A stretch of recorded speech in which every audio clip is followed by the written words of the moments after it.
പരസ്പരം ട്രോളി ജിൻഡോയും ജാസ്മിനും. ജിൻഡോ ആ ഡയമണ്ട് വെച്ച റൂമിനകത്ത് ഡയമണ്ടിനെ സംരക്ഷിച്ചുകൊണ്ടിരിക്കുകയാണ്. പുറത്ത് ലിവിങ് റൂമിൽ സാബുവും ശ്വേതയും ജാസ്മിനും കൂടി ഇരുന്ന് സംസാരിക്കുന്നുണ്ട്. അപ്പോൾ ജിൻഡോ ജാസ്മിനെ ആക്കിക്കൊണ്ട് പറയാണ്, എനിക്ക് ഈ ഡയമണ്ട് കിട്ടിയാൽ ഞാൻ ജാസ്മിന് കൊടുക്കും. കാരണം ജാസ്മിൻ അടുത്ത തവണ നോമിനേഷനിൽ വന്നാൽ എന്തായാലും പുറത്തേക്ക് പോവുമല്ലോ എന്ന് പറഞ്ഞ് ട്രോളുന്നുണ്ട്.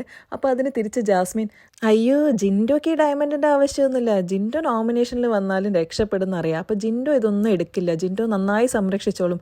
പിന്നെ ഇത് ആരെങ്കിലും എടുത്ത് അവർക്ക് ഉപകരിച്ചാലോ, ആർക്കും ഉപകരിക്കാൻ പാടില്ലല്ലോ, അതുകൊണ്ട് ജിൻഡോ ഇത് ആർക്കും കൊടുക്കാതെ നന്നായി നോക്കിക്കോളും എന്ന് ശ്വേതയോട് പറയുന്നുണ്ട്. പിന്നെ ശ്വേതേച്ചിയായിട്ട് കൊടുത്താൽ പുള്ളി അത് സന്തോഷത്തോടെ വാങ്ങുകയും ചെയ്യും, വേണമെങ്കിൽ 2 തുള്ളി കണ്ണീര് കാണിച്ച് നാടകം കാണിക്കുകയും ചെയ്യും എന്ന് പറഞ്ഞ് ജാസ്മിൻ തിരിച്ചും ട്രോളുണ്ട്. അപ്പോൾ സാബുമോൻ ചോദിക്കണേ, ശരിക്കും ജിൻഡോയ്ക്ക് ഇത് കിട്ടിയാൽ ജാസ്മിന് കൊടുക്കുമെന്ന്. അപ്പോൾ ജിൻഡോ, തീർച്ചയായിട്ടും ഞാൻ ജാസ്മിന് തന്നെ കൊടുക്കും. കാരണം അടുത്ത ആഴ്ച നോമിനേഷനിൽ വന്നാൽ അവൾ പോവുകയും ചെയ്യും. പോരാത്തതിന് എനിക്ക് ഈ വീട്ടിൽ ഏറ്റവും പ്രിയങ്കരി ജാസ്മിനാണല്ലോ, എനിക്ക് കൂടുതൽ ഇഷ്ടം ജാസ്മിനെയാണ്, അതുകൊണ്ട് ഞാൻ ജാസ്മിൻ എന്നെ കൊടുക്കുന്നു. അപ്പോൾ ജാസ്മിൻ, അയ്യോ എന്തൊരു സ്നേഹം, ഇത് ഈ ഒരാഴ്ചയും കൂടെ കാണുള്ളൂ ഈ സ്നേഹമൊക്കെ എന്ന് പറഞ്ഞ് പരസ്പരം അങ്ങോട്ടും ഇങ്ങോട്ടും ഒരു ടോം ആൻഡ് ജെറി കളി നടത്തിക്കൊണ്ടിരിക്കുകയാണ് നമ്മുടെ ജിൻഡോയും ജാസ്മിനും. ഇന്നലെ സാബുമോൻ പറഞ്ഞ പോലെ തന്നെ ജിൻഡോയും ജാസ്മിനും ഒരുമിച്ച ഒരു രക്ഷയില്ല കേട്ടോ. വീട്ടിൽ വേറെ ആർക്കും പിടിച്ചു നിൽക്കാൻ പറ്റുമെന്ന് തോന്നുന്നില്ല. ഏറ്റവും പവർഫുള്ളായ 2 പേരും ഒന്നിച്ചാൽ കാണാനും നല്ല രസമുണ്ടാവും.